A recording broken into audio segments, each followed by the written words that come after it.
আজ বোন দিল আমাদের সবাইকে ভাই ফোঁটা, তাও আবার ডিজিটাল নিয়মে। বলেন কি? চলো গল্পটা তোমাদের আমি প্রথম থেকে বলি।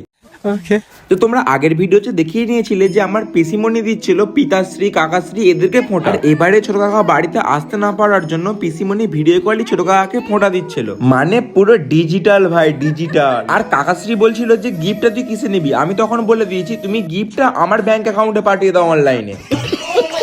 পিতাশ্রীদের পর্ব খতম হওয়ার পর চলে আসে আমাদের পর্ব, আর তারপর বোন চলে আসে ফোঁটা দেওয়ার জন্য। সব থেকে প্রথমে ফোঁটা দেয় দাদাকে, আর বোন নিজেই দাদার প্লেট থেকে 4-5টা মিষ্টি ছাটানোর পর আসে এবার আমাকে ফোঁটা দিতে। যেহেতু বোন আমার থেকে ছোট হয় আর আমি বড় হই, সেই জন্য আমাকে পান দেয় আর সঙ্গে 5 টাকাও দেয়। গাইস তো এটা আজকে কুরকুরে খাবো। তারপর ফোঁটা দেয়, তারপর মিষ্টি দেয়, আরো কত কিছু। আর তারপর আমার প্লেট থেকেও বেশ কয়েকটা ছাটানোর পর, আর সত্যি বলতে এই মিষ্টি খাওয়ানোর পর প্রণাম করতে দিয়েছে আর আমাকে আশীর্বাদ দিতে হচ্ছে ওর মাথায়। এটা খুব ভালো ব্যাপার, কারণ আমার মিষ্টি রস হাতটা ওর মাথাতেই